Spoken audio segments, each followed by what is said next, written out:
El origen del golem, el corazón de piedra eterna. En la era antes de la era, un tiempo tan antiguo que se ha desprendido de la memoria del mundo, la tierra era joven y violenta. Las montañas aún crecían, empujando hacia un cielo púrpura lleno de estrellas desconocidas. En este mundo de formación no existían reyes de colores ni arenas de gloria. El elixir no era un recurso de guerra, sino la sangre misma del planeta, un pulso primordial y lento pues solo unos pocos sabían escuchar. Eran los litomantes, los arquitectos de la piel del mundo. Esta civilización no construía, cultivaba la piedra. No eran humanos, o al menos no en el sentido que la carne efímera entiende. Eran seres de paciencia geológica, con piel que se asemejaba a la pizarra y ojos como geodas pulidas. Medían sus vidas no en años, sino en la erosión de una cordillera. Su capital, Petraglifia, era un monolito imposible, una ciudad esculpida en las raíces vivas de la montaña más alta del mundo. Un lugar donde las torres eran estalagmitas afinadas con precisión sónica para cantar con el viento, creando una melodía perpetua que mantenía al mundo en armonía. Los litomantes cantaban a la roca y ésta se plegaba, susurraban al granito y éste se ablandaba como arcilla. Comprendían la verdad más profunda: la piedra no está muerta, simplemente sueña en una escala de tiempo que la carne no puede concebir, y vivían en una paz que duró 10 milenios, una paz tan profunda como el sueño de una montaña. Pero de las profundidades sin nombre, de los vacíos fríos entre las placas tectónicas y la oscuridad bajo el manto, surgió la corrupción. No era un ejército, no tenía estandartes, ni generales, ni gritos de guerra. Era un silencio, una plaga de entropía, una mancha de aceite iridiscente que se extendía sobre la tierra y, peor aún, amortiguaba la magia. Donde la corrupción tocaba, la piedra se volvía quebradiza. El elixir, la sangre de la tierra, se agria y se convertía en un lodo negro e inerte. El primer signo fue el silencio. Las grandes torres cantoras de Petraglifia, una por una, enmudecieron. Luego, el archimago de la tierra, Oromis, un ser tan anciano que el musgo crecía en sus hombros como un manto y pequeños cristales brotaban de su frente, intentó su ritual diario de saludo a la montaña. Puso sus manos de piedra en el suelo del templo y cantó. La piedra no respondió. Peor aún, bajo sus palmas, el granito vivo gritó un sonido agudo de tiza sobre pizarra y luego se desmoronó en un polvo gris y muerto. El pánico, una emoción desconocida para una raza que pensaba en eones, se extendió como una fractura. Vieron cómo sus magníficas torres, que habían resistido glaciaciones, se agrietaban y desmoronaban. La magia de la vida, que usaban para cultivar jardines de cristal en la roca viva, ahora fallaba, dejando solo una podredumbre calcárea. El mundo se estaba volviendo sordo y ciego. La corrupción no. Matabas, anulaba. Desesperados, los litomantes se reunieron en el núcleo del mundo, la cámara más profunda bajo Petraglifia, un lugar tan hondo que el calor del manto hacía brillar el aire. Oromis propuso lo impensable. No podían cantar para salvar al mundo, pues el mundo ya no escuchaba. No podían construir una defensa, pues todo lo que construían se pudría. Debían, por tanto, cometer el acto de arrogancia de fin. Tiva, crear un avatar, un recipiente, un guardián que no dependiera de la magia ambiental, sino que llevara la fuente de poder dentro de sí mismo. Una batería de elixir andante, una voluntad de piedra. Comenzaron la búsqueda. Durante años, sus mineros más profundos, montados en gusanos de roca domesticados, perforaron más allá del magma, hacia lugares donde la gravedad jugaba trucos y el tiempo se doblaba. Murieron miles en esta búsqueda, sus cuerpos de piedra fundidos por el calor o aplastados por la presión inimaginable. Pero entonces, en un mar de elixir presurizado, un océano subterráneo. Pura magia líquida, lo encontraron. El corazón. No era una gema, era un cristal del tamaño de una colina, un nexo de elixir primordial en su estado más puro y denso. Latía, un pulso lento, uno cada 100 años, pero era innegable, un tut de UM que sacudía el alma. Era una singularidad de vida geológica, un concentrado de la resistencia del planeta. Lo llamaron la piedra eterna.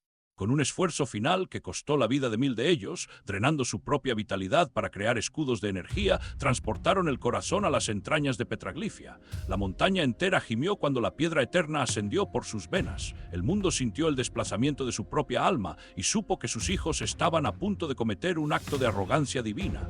El guardián tendría su corazón. Ahora solo necesitaba un cuerpo. El útero de creación era una caverna geodésica tan vasta que tenía su propio clima.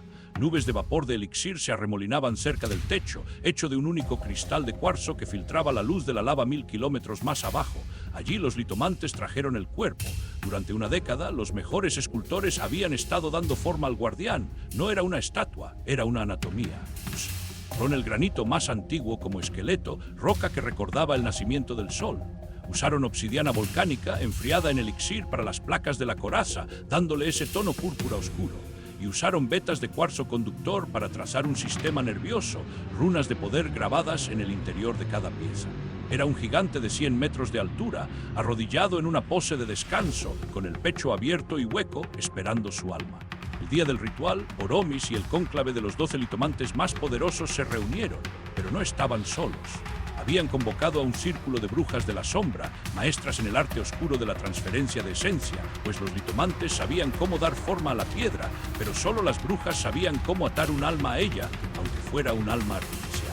El plan era una locura sagrada: colocar la piedra eterna en el pecho del gigante y usar el poder combinado de su linaje para despertarla, mientras las brujas usaban su magia de sangre para forzar esa vida a animar el cuerpo de piedra. Con un gruñido de 1000 máquinas, el corazón fue bajado y colocado en la cavidad del pecho. Encajaba perfectamente. La luz violeta de la piedra eterna latiendo iluminaba la caverna con un resplandor enfermizo. Oromis levantó sus manos, que parecían ya corteza de árbol. Lo que la tierra nos dio, cantó su voz retumbando como un terremoto, a la tierra se lo devolvemos, no como polvo, sino como voluntad. Despierta.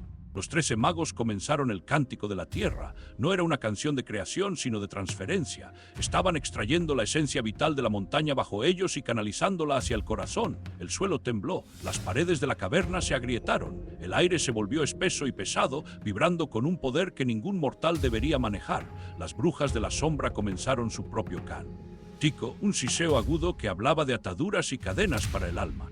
El corazón en el pecho del golem comenzó a latir más rápido. Tudum, tudum, tudum. Pero algo salió mal. La corrupción, esa plaga silenciosa, atraída por esta concentración masiva de poder puro, había encontrado su camino. Se filtró por las grietas del techo, no como una sombra, sino como un grito silencioso. Tocó el círculo ritual. La magia se contaminó al instante. El canto armónico de los litomantes se volvió disonante, gutural. El siseo de las brujas se convirtió en un chillido de dolor. El elixir puro que fluía hacia el corazón se mezcló con la entropía del vacío. El golem convulsionó. La luz violeta del corazón se volvió un púrpura oscuro y furioso. El gigante de piedra levantó un brazo, no con intención, sino con un espasmo agónico. Su mano de granito, del tamaño de una casa, se cerró sobre la aguja de cristal más alta de la caverna, un pilar de equilibrio mágico, y la hizo añicos. La energía del ritual, ahora corrompida y sin un conducto claro, se rompió. El poder, buscando una salida, explotó hacia afuera. Pero no fue una explosión de fuego, sino de petrificación. Una ola de energía de elixir corrompido, una versión bastarda de la propia magia de los litomantes, barrió la cámara. Las brujas de la sombra, incapaces de contenerlo, fueron las primeras en caer, sus cuerpos de carne convirtiéndose instantáneamente en estatuas de obsidiana retorcida, sus rostros congelados en un grito silencioso. Los 12 litomantes del cónclave miraron con horror cómo la esencia de la piedra que comandaban se volvía contra ellos. La ola los golpeó, fusionándolos con el suelo, convirtiéndolos en parte del granito del templo, sus rostros congelados en un horror eterno. Oromis, el último, de pie en el centro del cataclismo, extendió una mano hacia el golem, su boca abierta en una advertencia silenciosa. No, antes de que él también se convirtiera en granito, la última estatua de un fracaso monumental. El corazón del golem se atenuó, su pulso se ralentizó, tudam, y luego, silencio, la luz de sus ojos recién nacidos se extinguió. El guardián estaba completo, un coloso perfecto de poder imparable, pero estaba muerto o quizás nunca había nacido. Una tumba de piedra en un mundo moribundo, rodeado por los cadáveres petrificados de sus creadores. El tiempo geológico retomó su curso. Afuera, la corrupción avanzó sin oposición. Petraglifia se convirtió en una ciudad de polvo y ecos. Los descendientes de los litomantes, ahora despojados de su magia, de su cultura y de su historia, vivían como espectros en las ruinas de sus ancestros, escondiéndose de la plaga silenciosa que pudría la piedra. La leyenda del guardián caído era solo eso, un cuento de terror para niños sobre la arrogancia de los antiguos, un recordatorio de no tocar la magia prohibida.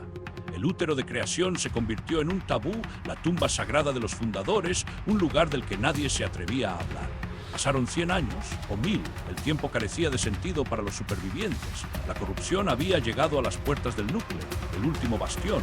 Un puñado de supervivientes se acurrucó en la oscuridad, escuchando cómo el silencio roía las grandes puertas de piedra. Entre ellos estaba Elara, una joven que llevaba la sangre de Oromis. No tenía poder, sus manos eran suaves y su piel pálida. Pero tenía la terquedad de la piedra en sus ojos. Había pasado su vida leyendo los fragmentos de los textos antiguos, buscando una respuesta, una esperanza. Mientras los demás rezaban a dioses muertos, el Ara caminó, se adentró en la oscuridad, desoyendo las advertencias de los ancianos, siguió los viejos túneles hasta que sus manos tocaron la entrada prohibida al útero, entró en la cámara de la muerte. Todo estaba como lo habían dejado, el coloso arrodillado, una montaña de fracaso, las estatuas de sus ancestros congeladas en su último momento de terror. La quietud era absoluta, rota solo por el siseo de la corrupción que se filtraba ya por el techo, la mancha oscura extendiéndose por la piel de obsidiana del golem, comenzando a pudrirla. No había tiempo. Se acercó al gigante, era como una hormiga ante una montaña, se paró frente al pecho abierto, puso su mano sobre la piedra eterna, fría e inerte, sintió el vacío en su interior y entonces comprendió. Los antiguos, en su arrogancia, habían intentado darle poder, habían intentado darle vida forzada, atada con la magia oscura de las brujas. Habían fracasado porque intentaron crear un arma, un esclavo de piedra. El Ara no tenía poder para dar, no tenía magia que ofrecer, solo tenía el legado de su pueblo, un propósito. Cerró los ojos y presionó su frente contra el cristal frío. No recitó ningún conjuro, no hizo ninguna demanda, simplemente entregó su voluntad. «Protégenos», susurró una palabra que era a la vez una orden, una plegaria y una rendición. «Recuerda por qué te hicieron, recuerda a Oromis, recuerda a Petraglifia, por favor, vive». Y con ese susurro entregó su vida. Su cuerpo no ardió en llamas, simplemente se deshizo. Se convirtió en un puñado de polvo y luz que fue absorbido por la piedra eterna. No fue un sacrificio de poder, fue un sacrificio de amor.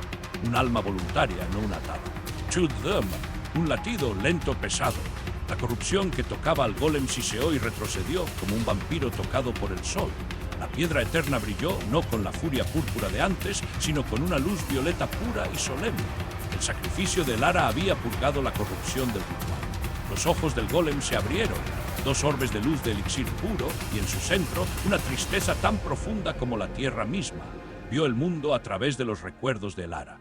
El golem se levantó, no fue un movimiento rápido, fue el movimiento de un continente naciendo. La caverna tembló, las estalactitas llovieron, no rompió las cadenas que simbólicamente lo sujetaban, la piedra simplemente se apartó de su cuerpo, reconociendo a su nuevo maestro. Se irguió hasta su altura completa, su cabeza rozando el techo de la caverna. Miró sus manos, miró las estatuas de sus creadores, miró la puerta por la que el Ara había entrado, y luego, con un paso que hizo temblar el mundo, caminó. No derribó las puertas del útero, simplemente las atravesó, convirtiendo milenios de mampostería en escombros. Salió a las ruinas de Petraglifia. La corrupción era un mar de sombras que devoraba la ciudad. El golem dio otro paso y otro. Caminó hacia la oscuridad, no luchó contra ella con velocidad o agilidad, simplemente era. Su presencia era un anatema para la entropía. Cada paso que daba, la tierra bajo sus pies se purificaba, la piedra muerta volvía a la vida. Levantó sus puños de granito, imbuidos del poder de la piedra eterna, y golpeó el corazón de la plaga. El impacto no hizo ruido, pero el mundo entero sintió la onda de choque. Fue un pulso de orden, de vida, de piedra. La corrupción fue borrada, no derrotada, sino aniquilada por una fuerza de voluntad geológica. Cuando la luz del sol volvió a tocar Petraglifia, no quedaba nada de la plaga, ni nada de la ciudad, solo ruinas y polvo. Y en medio de todo, el golem de pie y solo. Sus creadores habían muerto, la que le dio la vida se había ido. Su propósito, protégenos, resonaba en su corazón de cristal, pero no quedaba nadie a quien proteger. Durante milenios, el golem caminó, se convirtió en una leyenda, luego en un mito. A veces dormía y los hombres lo confundían con una montaña. Otras veces despertaba, atraído por el eco de una gran necesidad, por el grito de alguien pidiendo protección. Los reyes de las arenas no lo crearon, simplemente aprendieron el secreto. Aprendieron que el golem no es un arma, es una respuesta. No se le ordena, se le pide. Y cuando su cuerpo de piedra finalmente se rompe en la batalla, la piedra eterna en su interior, en un último acto de lealtad desesperada, libera la energía de esa promesa original, explotando en un grito de elixir por aquellos a los que ya no puede proteger. Un corazón de piedra eternamente latiendo con un propósito que ya no tiene hogar.